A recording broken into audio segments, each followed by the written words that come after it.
Your boundaries need to be stronger than your empathy. Your boundaries need to be stronger than your empathy. Let me tell you why. When you exercise empathy and compassion without limits and restrictions, you teach people how to use you. When you are naturally a loving person, a giving person, most people are going to mistreat that. Most people are going to take advantage of that. Most people are going to use and abuse that. They're not going to treat you according to how loving you are.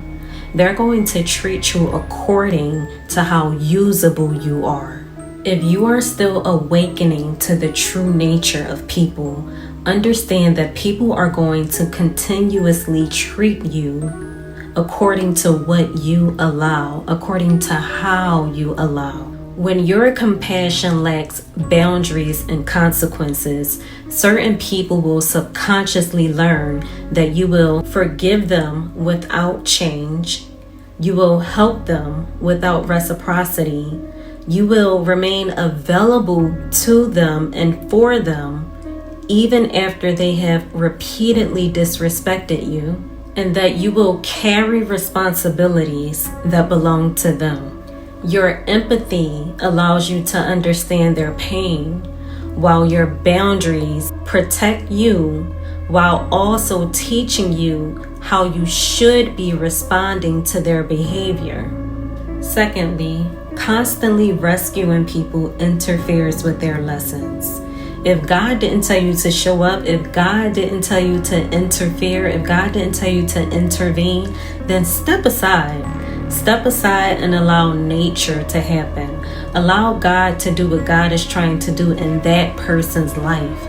That person has to go through the refinement process. That person has to go through the refinement process to become stronger. They have to go through the fire to evolve. And you are interfering with a critical part of their evolution. Spiritually speaking, every person has choices, consequences, and lessons that they are responsible for experiencing. They have an obligation to have these experiences. They are here on assignment. We are all here on assignment, and we all have an obligation to fulfill our assignment. And those assignments, those God-given assignments, come along with choices, consequences, and lessons that, again, we have an obligation to experience. Supporting someone is not the same as repeatedly rescuing them. When you continually interrupt the consequences of another person's decisions, you may place yourself in a situation where you now have to carry certain things that weren't meant for you to carry. You may find yourself in a situation that changes the trajectory of your life because you chose to intervene in the consequences of someone else's decisions. Spiritually, this can feel like taking on someone else's karma. Practically, this can mean inheriting someone else's stress, debt, conflict, instability, and or emotional burdens. You can love someone without volunteering to suffer the consequences of their choices. It is possible to love without experiencing pain. Contrary to popular belief, it's a choice. And finally, more often than not, people undervalue what costs them nothing.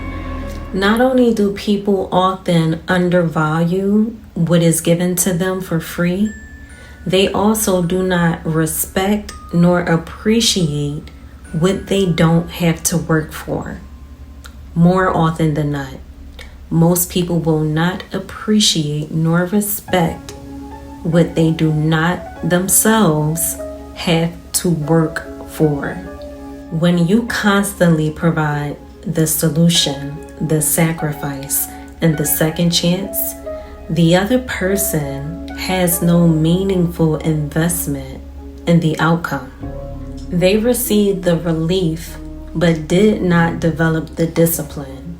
They received the access but did not demonstrate responsibility. They received another chance but did not earn your renewed trust. People generally place greater psychological value on outcomes in which they have invested effort, which means that people value what they have to work for. More often than not, people place greater value on things that they themselves had to work for. In closing, your help should empower people to stand on their own.